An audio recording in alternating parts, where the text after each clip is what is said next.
தேவனுடைய பரிசுத்த நாமத்துக்கு மகிமை உண்டாவதாக. இந்த 6வது மாதத்தின் கடைசி கர்த்தருடைய நாளிலே கர்த்தருடைய வார்த்தையோடு உங்களை சந்திக்க செய்த ஆண்டவருக்கு மகிமை உண்டாகட்டும். 6 மாதங்கள் கர்த்தர் கிருபையினால் நம்மை பாதுகாத்தார். கர்த்தர் நம்முடைய வார்த்தையை நமக்கு கொடுத்தார். இந்த 2024ஆம் வருஷத்தின் பாதி வருஷத்தை கடக்க கர்த்தர் கிருபை பாராட்டினார். அவருடைய இரக்கம் மேலானது. இந்த வருஷத்தின் பாதியின் முடிவின் நாள் ஒரு கர்த்தருடைய நாள், தேவனுடைய வார்த்தையை கேட்கிற ஒரு நாளாக கர்த்தர் இந்த வருஷத்தின் பாதியை முடிக்க கர்த்தர் கிருபை செய்திருக்கிறார். கர்த்தரை நாம் துதிப்போம், கர்த்தரை நாம் மகிமைப்படுத்துவோம். இம்மட்டும் நடத்தி வந்த ஆண்டவர் இனிமேலும் நம்மை நடத்த அவர் உண்மையும் நீதியும் உள்ள தேவனுமாக இருக்கிறார். அவரை சார்ந்து கொள்வோம், அவருக்கு நம்முடைய உத்தமத்தை வெளிப்படுத்துவோம். நிச்சயமாக கர்த்தர் நம்மோடு பெரிய காரியங்களை செய்வார்.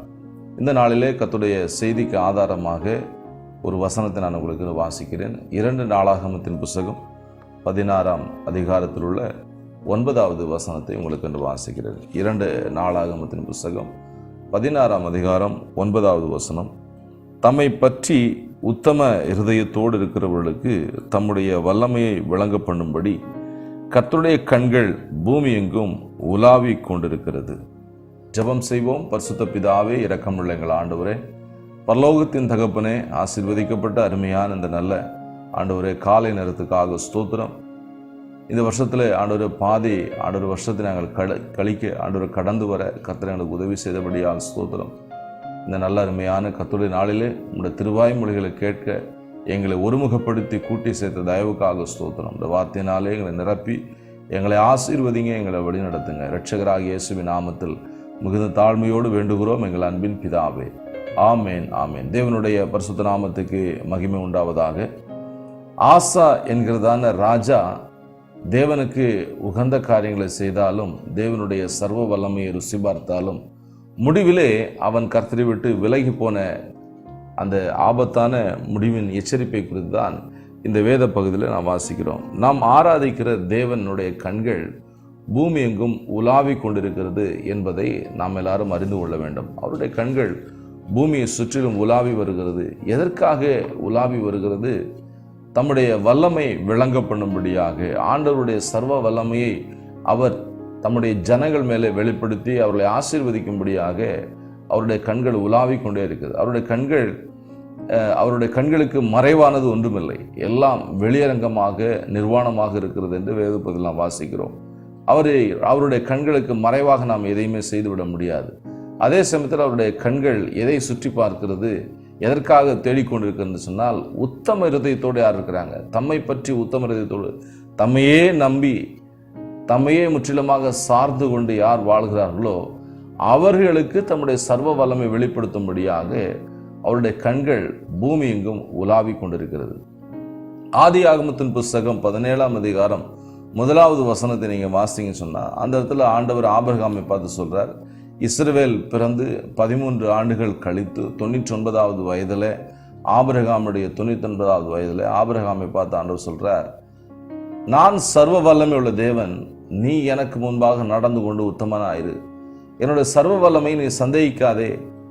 என்னுடைய வல்லமையை சந்தேகிக்கிற உன்னுடைய மனைவியின் வார்த்தைக்கு செவி கொடுத்து இஸ்மவேலை நீ பெற்றுக்கொண்டபடினால் இந்த வேளையில் நான் உன்னை எச்சரிக்கிறேன் என்று சொல்லி ஆண்டவர் சொல்றார். நான் சர்வ வல்லமையுள்ள தேவன், என்னுடைய சர்வ வல்லமை மேலே உனக்கு சந்தேகம் வந்து மனைவியின் வார்த்தைக்கு கீழ்ப்படிந்தாயே, நான் சர்வ வல்லமையுள்ள தேவன், எனக்கு முன்பாக நடந்து கொண்டு உத்தமனாயிரு, நான் என்னுடைய வல்லமை வெளிப்படுத்துவேன் என்று ஆண்டவர் சொல்லுகிறார். இந்த காலவேளையில் நமக்கும் ஆண்டவருடைய சர்வ வல்லமை தேவைப்படுகிறது. பணத்தின் வல்லமை இந்த உலகத்தில் அதிக காரியங்களை சாதிக்கிறது. மருத்துவத்தின் வல்லமை, நம்முடைய சமுதாயத்தில் நமக்கு இருக்கிறதான மதிப்பின் வல்லமை, நம்முடைய மனித வல்லமை, இப்படி பல வல்லமை இந்த உலகத்தில் செயல்பட்டாலும், ஆனால் ஆண்டவருடைய சர்வ வல்லமைக்கு மேலான வல்லமை ஒன்றும் கிடையாது.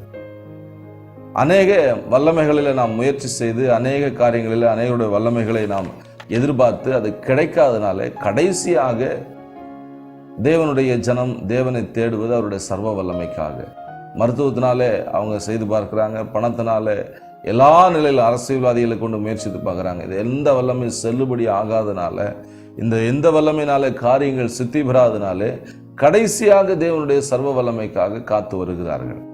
பிரியமானவர்களே, இந்த காலவெளியில் தம்மை பற்றி உத்தம இருதயத்தோடு இருக்கிறவர்களுக்கு தமது வல்லமை கர்த்தர் விளங்க பண்ணுகிறாராம். ஆண்டவரை யார் உறுதியாக நம்புகிறாங்களோ எல்லா நிலையிலும் தேவனை கைவிடாமல், தேவனுடைய கையை உதறிவிட்டு போய்விடாமல், தேவனை மறந்து விடாமல், தேவனுக்கு யார் உண்மையாக இருக்கிறாங்களோ அவங்களுக்கு தேவன் தம்முடைய சர்வ வல்லமையை விளங்க பண்ணுகிறார் என்று இந்த வேதத்தில் வாசிக்கிறோம். கர்த்தருடைய சர்வ வல்லமை என்ன செய்கிறது? செத்துப்போன சாராளின் கர்ப்பத்திலிருந்து வயது முதிர்ந்தவனான ஆபிரகாமுடைய சரீரத்திலிருந்து இருவருடைய சரீரத்தையும் இணைத்த ஆண்டவர் அவருடைய கர்ப்பத்திலிருந்து கர்த்தர் சந்ததிகளை உருவாக்கி கொடுக்கிறார். இதுதான் தேவனுடைய சர்வ வல்லமை செய்யும். தேவனுடைய சர்வ வல்லமை மரித்து 4 நாளான நாறிப்போன லாசருவை மீண்டும் உயிரோடு எழுப்புகிறது தான் தேவனுடைய சர்வ வல்லமை. மனமில்லாத, ருசி இல்லாத, நிறமில்லாத தண்ணீரை திராட்சரசமாக மாற்றுகிறது தான் ஆண்டவராக இயேசு கிறிஸ்துடைய சர்வ வல்லமை. 5 அப்பத்தையும் 2 மீனையும் கொண்டு 5000 பேரை போஷிக்க வைப்பது தான் கர்த்தராகிய இயேசு கிறிஸ்துடைய சர்வ வல்லமை. பிறவி குருடனை பார்க்க செய்வது, முடவனை நடக்க செய்வது, குஷ்டரோகிகளை சொஸ்தமாக்குவது, இதெல்லாம் இயேசு கிறிஸ்துடைய சர்வ வல்லமை. ஆண்டவராகிய இயேசு கிறிஸ்துடைய சர்வ வல்லமை நம்முடைய வாழ்க்கையில் வெளிப்பட வேண்டும் என்று சொன்னால் கர்த்தரை மட்டுமே உறுதியாய் உத்தம இருதயத்தோடு நாம் பின்பற்ற வேண்டும் என்பதை நாம் இந்த காலவெளியில் உணர்ந்து கொள்ள வேண்டும். யாருக்கெல்லாம் தேவன் இந்த சர்வ வல்லமையை விளங்க பண்ணுகிறார் என்பதை அந்த காலவெளியில் கர்த்தருடைய செய்தியாக பரிசுத்த ஆவியானவர் நமக்கு கொடுத்திருக்கிறார். முதலாவது ஆதியாகமம் 17:1 படி நம்முடைய குடும்ப வாழ்க்கையில நாம் பரிசுத்தத்தை காத்து கொண்டால் மட்டும்தான் தேவனுடைய சர்வ வல்லமையை நம்முடைய வாழ்க்கையில அனுபவிக்க முடியும். நம்முடைய வாழ்க்கையில பிள்ளைகள் பிறந்திருக்கலாம், ஒரு சில பேருக்கு பிள்ளைகள் இல்லாமல் இருக்கலாம். ஆனால் அவர்கள் மற்ற எல்லா நிலையிலும் மற்ற வல்லமைகளை சார்ந்து, மற்ற காரியங்களை சார்ந்து, மனிதர்களை சார்ந்து தோற்று போய் நிற்கிற குடும்பங்களுக்கு கர்த்தர் சொல்கிற வார்த்தை, உங்களுடைய குடும்ப வாழ்க்கையில, குடும்ப ஐக்கியத்தில் அதை பரிசுத்தமாய் காத்துக்கொள்ளுங்க. அதில் எனக்கு உண்மையாக இருங்க, எனக்கு உத்தமமாக இருங்க, உங்கள் குடும்பமாக இணைந்து என் மேலே விசுவாசமாக இருங்க அப்படின்னு ஆண்டவர் சொல்றார். அப்படிப்பட்ட குடும்பங்களுக்கு தேவன் தம்முடைய சர்வ வல்லமையை வெளிப்படுத்துவார். குடும்பங்களில் திருமணம் ஆகாமல் இருக்கலாம், குடும்பங்களில் கற்பத்தின் கனி கிடைக்காமல் இருக்கலாம், பிள்ளைகளுக்கு நல்ல எதிர்காலம் அமையாமல் இருக்கலாம், வாழ்க்கையில் சம்பாதிக்கிற சம்பாதனை உங்களுடைய கைகளில் நிற்காமல் இருக்கலாம். எல்லாவற்றுக்கும் முக்கியமான காரணம், நீங்கள் தேவனை சார்ந்து கொள்ளவில்லை. தேவனை உத்தம இருதயத்தோடு தேவனை மட்டும் உண்மையாக பின்பற்றி வருவதற்கு தவறுகளுடைய வாழ்க்கையில தேவனுடைய சர்வ வல்லமை பார்க்க முடியாது. ஆபிரகாமுடைய வாழ்க்கையில கர்த்தர் உத்தமத்தை எதிர்பார்த்தார், பரிசுத்தத்தை எதிர்பார்த்தார். பரிசுத்தமுள்ள மனாய் நீ மாறு, அப்பொழுது என்னுடைய சர்வ வல்லமை நான் வெளிப்படுத்துவேன் என்று ஆண்டவர் சொன்னார். ஈசாக்குடைய வாழ்க்கையில கர்த்தர் பரிசுத்தத்தை ஆண்டவர் பார்த்தார், அவனுடைய வாழ்க்கையை கர்த்தர் ஆசீர்வதித்தார்.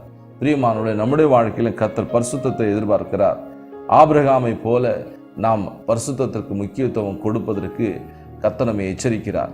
இந்த காலவேளையில் நம்முடைய குடும்ப வாழ்க்கையில நாம் பரிசுத்தத்தை கடைபிடிக்கிறோமா? எபிரேயர்கள் நிருபத்தில் முக்கியமான ஒரு வசனத்தை நாம் வாசிக்கிறோம். எபிரேயர் நிருபத்தில் 13ஆம் அதிகாரம் 4வது வசனம் இப்படியாக சொல்லுகிறது, விவாகம் யாவருக்குள்ளும் கனமுள்ளதா இருக்கிறது, விவாக மஞ்சம் அசுசிப்படாமல் அது காக்கப்பட வேண்டும். பிரியமானவர்களே, இதில் நாம் கவனமாக இருப்போம். விவாக மஞ்சத்தை நாம் பரிசுத்தமாக பாதுகாத்து கொள்ள வேண்டும். கணவன் மனைவி இருவர் மட்டுமே இணைந்திருக்கிற அந்த விவாக மஞ்சம் கர்த்தருக்கு முன்பாக கனமுள்ளதாக பரிசுத்தமுள்ளதாக இருக்கும்போது நிச்சயமாக நம்முடைய குடும்ப வாழ்க்கையில், நம்முடைய எதிர்காலத்தில், நம்முடைய பிள்ளைகளுடைய வாழ்க்கையில் நிச்சயமாக கர்த்தருடைய சர்வ வல்லம் வெளிப்படும். அது அநேக காரியங்களை நம்முடைய பிள்ளைகளுக்கு ஆசீர்வாதமாக மாற்றி கொடுக்கும் என்பதில் எந்த விதமான சந்தேகம். உங்கள் பிள்ளைங்க ஆசீர்வாதமாக இருக்கணுமா? உங்கள் குடும்பம் ஆசீர்வாதமாக இருக்கணுமா? உங்கள் பிள்ளைகளோட எதிர்கால ஆசீர்வாதமாக இருக்கணுமா? விவாக மஞ்சம் பரிசுத்தமாய் காக்கப்பட வேண்டும். விவாக மஞ்சம் என்பது நம்முடைய மரணம் வரைக்கும் அந்த விவாக மஞ்சம் கனமுள்ளதாக பரிசுத்தமுள்ளதாக இருக்கும்போது நம்முடைய பின் சந்ததி நிச்சயமாக ஆசீர்வதிக்கப்படும். இதை தான் இந்த காலவெளியிலே பரிசுத்த ஆவியானவர் அழுத்தம் திருத்தமாக நம்ம இதில் சொல்கிறார். நம்முடைய குடும்ப வாழ்க்கையிலே பரிசுத்தத்தை காத்து கொள்ளும்போது கர்த்தருடைய வல்லமை, சர்வ வல்லமை நிச்சயமாக வெளிப்படும். இரண்டாவது, சர்வ வல்லமை, ஆண்டவருடைய சர்வ வல்லமை வெளிப்படுவதற்கு நாம் செய்ய வேண்டிய முக்கியமான காரியம், தேவனுடையவர்களாக நாம் இருக்க வேண்டும். முதலாவது, நம்முடைய குடும்ப வாழ்க்கையில் பரிசுத்தத்தை காத்துக்கொள்ள வேண்டும்.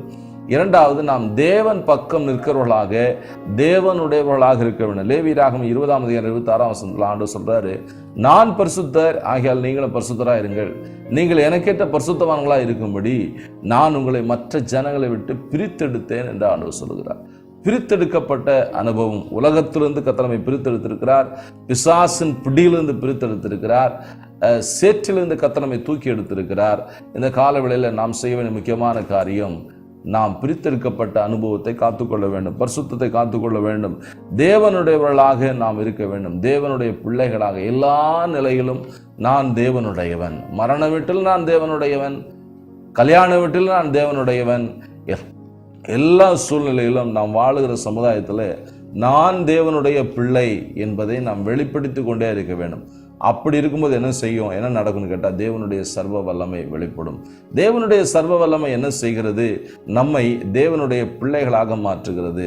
அதற்கு முன்பாக நான் பிசாசின் பிள்ளைகளாக, உலகத்தின் பிள்ளைகளாக, மாம்சத்துக்குரியவர்களாக இருந்தோம். இப்பொழுது நாம் தேவனுடைய பிள்ளைகளாக மாற்றப்பட்டிருக்கிறோம். தேவனுக்காக, தேவனோடு, தேவனுக்கென்று நாம் நிற்கும் பொழுது நிச்சயமாக தேவனுடைய சர்வ வல்லமை என்ன செய்யணும் கேட்டால் நம்மை அவருடைய புத்திரராக மாற்றும். இதை தான் நம்ம வாசிக்கிறோம். 2 கொரிந்தியரில் நம்ம வாசிக்கிறோம். நாம் ஆண்டவருடைய புத்திரராக இருக்க வேண்டும் என்று சொன்னால் நாம் தேவனுடையவர்களாக இருக்க வேண்டும். 2 கொரிந்தியர் 6ஆம் அதிகாரம் கடைசி வசனத்தில், அப்பொழுது நான் உங்களை ஏற்றுக்கொண்டு நீங்கள் எனக்கு குமாரரும் குமார்த்திகளுமா இருப்பீர்கள் என்று சர்வ வல்லமையில கர்த்தர் சொல்லுகிறார் என்று நாம் வேதத்தில் வாசிக்கிறோம். பிரியமானவர்களே, தேவனுக்கு நாம் பிள்ளைகளாக இருக்க வேண்டும் என்று சொன்னால் அவருடைய சர்வ வல்லமை வெளிப்படும். இன்னும் அநேக குடும்பங்களில் சாபங்கள் மாறவில்லை, வியாதிகள் மாறவில்லை, சந்ததியாக வருகிற அந்த வியாதி இன்னும் மாறாமல் இருக்க காரணம் என்ன? நாம் தேவனுடைய பிள்ளைகளாக மாறவில்லை. அதற்கு என்ன போராடி கொண்டிருக்கிறது? உலகம் அந்நிய நுகத்தோடு இணைக்கப்பட்டிருக்கிறது.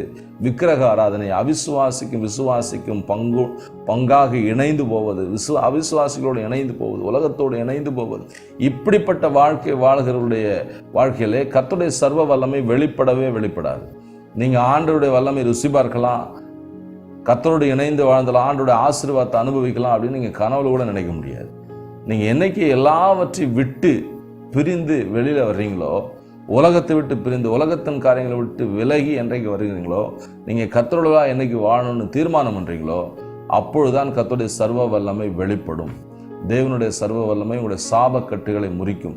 கர்த்தருடைய சர்வ வல்லமை என்ன செய்யும்? சாபத்தை ஆசீர்வாதமாக மாற்றும், அது துன்பத்தை இன்பமாக மாற்றும், அது பாவியை நீதிமானாக மாற்றும், அது கசப்பை இனிப்பாக மாற்றும். தேவனுடைய சர்வ வல்லமை உங்களுடைய வாழ்க்கையில் வெளிப்படலையா, இதெல்லாம் உங்கள் வாழ்க்கையில் இருக்கும். கசப்பு அப்படியே இருக்கும், சாபம் அப்படியே இருக்கும், இன்னும் இருள் அப்படியே இருக்கும், இன்னும் ஏமாற்றங்கள், இன்னும் பின்மாற்றங்கள் அப்படியே இருக்க. காரணம் என்ன? நாம் விட்டு விலக வேண்டியதை விலகுவதற்கு மனதில்லை, உலகத்தை விடுவதற்கு மனதில்லை, பழைய நண்பர்களை விட மனதில்லை, பழைய பழக்க வழக்கங்களை விட மனதில்லை, பழைய ரகசிய பாவங்களோடு இன்னும் போராடி கொண்டே இருக்கிறோம். அதனாலே நம்முடைய வாழ்க்கையில் என்ன இல்லைன்னு கேட்டால் தேவனுடைய சர்வ வல்லமை வெளிப்படவில்லை. தேவனுடைய சர்வ வல்லமை என்றைக்கு வெளிப்படுதோ அன்றைக்கு நம்முடைய வாழ்க்கையில் உயர்வை நாம் பார்க்கலாம், மாற்றத்தை பார்க்கலாம், ஆசீர்வாதங்களை பார்க்கலாம். தேவனுடைய கரம் நம் மீது அமர்ந்திருப்பதை நாம் கண்கூடாக பார்க்க முடியும். உடனடியாக நாம் தேவனுடையவர்களாக மாற நம்மை ஒப்பு கொடுப்போம், பரிசுத்த வாழ்க்கைக்கு நம்மை அர்ப்பணிப்போம். நிச்சயமாக தேவனுடைய சர்வ வல்லமை நம்முடைய வாழ்க்கையில் வெளிப்படும். 3ஆவதாக, தேவனுடைய சர்வ வல்லமை நம்முடைய வாழ்க்கையில் வெளிப்பட வேண்டும் என்று சொன்னால் தேவ சமூகத்துக்கு, தேவ வீட்டிற்கு நாம் திரும்ப வேண்டும், தேவ சமூகத்துக்கு திரும்ப வேண்டும். நகோமி என்கிறதான சகோதரி, அவங்க என்ன பண்ணாங்க? பெத்லகேமில் இருந்தாங்க. பெத்லகேமில் பஞ்சம் வந்துச்சு, பிரச்சனை வந்துச்சு, குறைவு வந்துச்சு.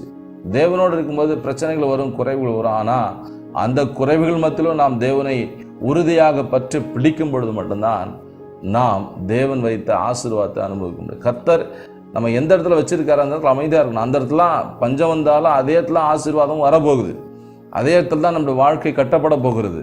அதே இடத்துல தான், அதே குடும்பத்தில், அதே நிலையெல்லாம் கர்த்தர் நம்ம உயர்த்த போகிறார். நமக்கு ஒரு சின்ன சோதனை காலத்தை கர்த்தர் அனுமதிப்பார். நகோமிக்கு அப்படிப்பட்ட சோதனை வந்துச்சு. உடனடியாக அவள் தன் கணவனோடு தன் 2 பிள்ளைகளோடு மோவாபிய தேசத்தை நோக்கி போனாள். செழிப்பான இடத்தை பார்த்து, வசதியாக வாழ்கிற இடத்தை பார்த்து போனால் கர்த்தருடைய வாழ்க்கையில் ஆசீர்வாதத்தை கொடுக்கவில்லை. எல்லாவற்றையும் அவள் இழந்தாள். கணவனை இழந்தாள், மகன்களை இழந்தாள். கடைசியில் ஒரே ஒரு மருமகளோடு கசப்போடு அவள் என்ன செய்கிறாள்? வருத்தத்தோடு, வேதனையோடு, அவமானத்தோடு, நிந்தனையோடு, கண்ணீரோடு பெத்லகேமுக்கு திரும்பி வருகிறாள். ஆனால் பெத்லகேம் திரும்பி வரும்போது நகோமி என்ன சொல்லுகிறாள்? ரூத் 1ஆம் அதிகாரம் 6 மற்றும் 19, 18 வசனம், 20 வசனம் நீங்கள் வாசிங்கன்னா, சர்வ வல்லவர் எனக்கு மிகுந்த கசப்பை கட்டளையிட்டார், இது நகோமுடைய வாயின் வார்த்தை. இதையும் கர்த்தர் வேதாகமத்தில் பதிவு செய்திருக்கிறார். இது ஆண்டவர் மேல தவறான கருத்தை கொடுப்பது போலவா இருக்கிறது. சர்வ வல்லவர் எப்பொழுது கசப்பை கட்டளையிடுகிறார்? கட்டளையிட்டார். அதை நகோமி அறிக்கையிடுகிறார். அதை பரிசுத்த ஆவியானவர் பதிவு செய்திருக்கிறார். ஏன் சர்வ வல்லவர் ஒரு சில வேளையில் கசப்பையும் கட்டளையிடுகிறார்? ஏன்? தேவனுடைய வீட்டை விட்டு நாம் பின்வாங்கும் பொழுது, தேவ சமூகத்தை விட்டு விலகும் பொழுது, தேவனை விட்டு விலகும் போது சர்வ வல்லவர் கசப்பை கட்டளையிடுகிறார். நம்முடைய வாழ்க்கையில் இன்னும் கசப்பு இருக்குதா? நம்ம எங்கே இருக்கிறோம்? தேவ சமூகத்தில் இருக்கிறோமா? தேவனோடு தான் இருக்கிறோமா? தேவனை விட்டு விலகி இருக்கிறோமா? பிரியமானவர்களே, இது வரைக்கும் கசப்பு வராமல் இருந்திருக்கலாம். இனிமேல் கசப்பு வரது வாய்ப்புகள் இருக்குது. உடனடியாக நாம் தற்பரிசோதனை செய்து தேவன் அண்டை நாம் சேருவோம். தேவனே, நான் உமது அண்டையில் இன்னும் நெருங்கி சேர்வதே என் ஆவல் பூமியில் இங்குதான பழைய ஒரு பாடல் ஞாபகத்துக்கு வருகிறது. பிரியமானவர்களே, நாம் தேவன் அண்டை நெருங்கி சேருவோம். நிச்சயமாக அவருடைய சர்வ வல்லமை பார்ப்போம். அப்படி தேவனண்டை நெருங்கி சேர்ந்த நகோமி மீண்டும் தாயானாள். அவருடைய மருமகளுக்கு மீண்டும் வாழ்க்கை கிடைத்தது. அவளை நம்பி வந்த ரூத்துக்கு வாழ்க்கை கிடைத்தது. ரூத்தினாலே மறுபடியும் நகோமி ரூத்துடைய பிள்ளை எடுத்து தன் மடியில் வளர்க்கிற தாயானாள் என்று நாம் வாசிக்கிறோம். இழந்து போன அந்த ஸ்தானத்தை நகோமி மீண்டும் பெற்றுக்கொண்டாள். பிரியமானவர்களே, நீங்களும் இழந்து போன ஆசீர்வாதத்தை மீண்டும் பெற்றுக்கொள்ளணுமா? மீண்டும் வாங்க, தேவ சமூகத்துக்கு வாங்க, ஆலயத்துக்கு வாங்க. ஆலயத்தை இன்னைக்கு நிறைய பேர் மறந்துடுறாங்க. ஆசீர்வாதம் வந்த உடனே ஆலயத்தை மறந்துடுறாங்க. வேலை கிடைச்சோடனே ஆலயத்தை மறந்துடுறாங்க. படிப்பில் உயர்வு வந்தோன்னா ஆலயத்தை மறந்துடுறாங்க. பிரியமானவர்களே, ஆலயத்தை மறக்கக்கூடாது.